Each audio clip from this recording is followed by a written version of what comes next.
PlayStation VR 2 is finally starting to launch at retail locations online and in stores. For those of you unfamiliar, PlayStation VR 2 launched a few months ago, but was only available directly through Sony's website and had to be purchased from them. This was met with a lot of criticism as people weren't able to use up any sort of Amazon rewards they had piled up, gift cards they had been saving up for anything, or even people who were interested in it weren't able to go out and buy one that day. This also led to a lot of news articles and things suggesting that Sony's PSVR 2 sales were lower than they expected, that the console was failing. So far, it is still much more available at different retailers throughout the UK. In the US, it looks like it's only so far at Best Buy and GameStop. This is definitely a big deal for those people who had been waiting, holding out for whatever reason to buy it in person, whether they wanted to buy the extra protection plan at a store they liked or get it from somewhere they know. But with some of the bad publicity that's come from this, I wonder myself, will this hold back PlayStation VR 2's sales as we move forward? What do you think? Once the PSVR 2 reaches Amazon in your home country, you may actually be able to buy it going forward inside of your favorite virtual reality apps. This week, Amazon launched its new Amazon Anywhere, which is a shopping experience that enables you to buy physical real-world products while inside of games and apps, not just limited to mobile games and apps, but even virtual reality games and apps. The first one they're trying this, if you haven't heard of Peridot, it is a location-based AR game from the makers of Pokemon Go, and that's where they are first trying this out, where you could be inside the game playing with your virtual pet, and you notice, hey, I want to buy a shirt that looks like this game. You can scroll down and buy it directly from Amazon there and have it show up without you having ever left the game. There's a lot of future implications for how this can be used in games, whether mobile or VR. I imagine something like in Job Simulator, if you pick up the mug that says time to job and you liked that, what if it gave you an Amazon prompt to go buy a physical version of that mug? At that point, it makes me wonder, what do you think out there? Is this exciting? Is this cool, an easy way to find merch from the things you love? Or does this feel like a lot more advertising that you may not want to deal with in the games you already play? If shopping inside of your virtual reality apps isn't your idea of a good time, but watching YouTube videos or listening to podcasts is, there was one video that made its rounds online this week that made some waves. Reddit user Manic Mastiff 81 posted a video of their long flight they had to do in No Man's Sky, where they also had a YouTube video up watching the Joe Rogan Experience. This is something that's actually quite achievable on PCVR for those of you who haven't gotten to try this or use it, and it's even possible through Steam VR's toolkits. Some people have added the additional OVR toolkit, or even Oculus itself. You can pull up desktop windows to do something like this, as people were quickly pointing out on Reddit that they've been doing this, especially in games like Elite Dangerous, which you can grind for not just hours, like weeks or even months, that they've done the same thing and put their favorite videos inside of their cockpit while they're playing the game. There's been rumors that this will be coming to potentially the Quest if it has enough power, or at least the Quest 3, and I know that would be something that would really help out streamers who want to be able to have their stream live and see the chat inside of the headset while still standalone.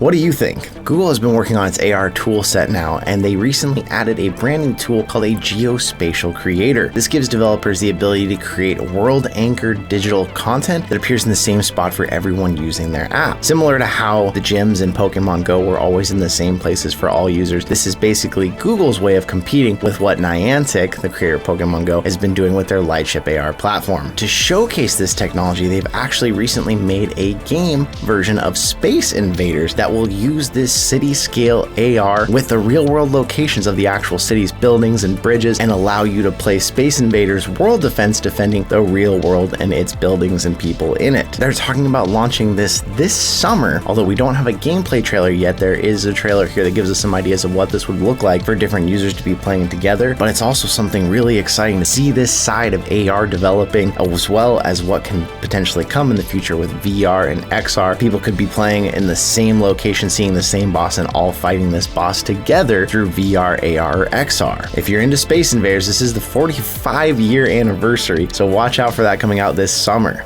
As we've all been waiting for more news on what's coming from Meta Quest, whether it's the Quest 3, new games that are coming up, or that announcement years ago about GTA San Andreas, they dropped a tweet this week hinting at something that's going to be revealed at the Meta Quest Gaming Showcase. All kinds of speculations in the comment already, but basically it's a hint with 5 emojis. We see a spider, a Christmas tree, a birthday cake, a bicycle, and a broken down house. You can see the tweet here, but my question to you is, what do you think this means? I saw the bike and immediately thought about Grand Grand Theft Auto San Andreas, the opening scene where you have to ride the bike. But then I was like, why would a spider fit in there? I see people speculating a Spider-Man Miles Morales VR game. Other people talking about Stranger Things. It's coming up on June 1st, so watch out for that. We'll definitely be streaming it here so we can chat with all of you out there while the event is happening live. What else is going on in the VR space that has you excited this week? There was so much VR gaming news. We're going to make a VR gaming news specific video separate from this so we can just talk about all the other games and things that are coming out too, updates and all that. But I want to say thank you so much for coming out here today. We are so close to 40,000 thanks to all of you.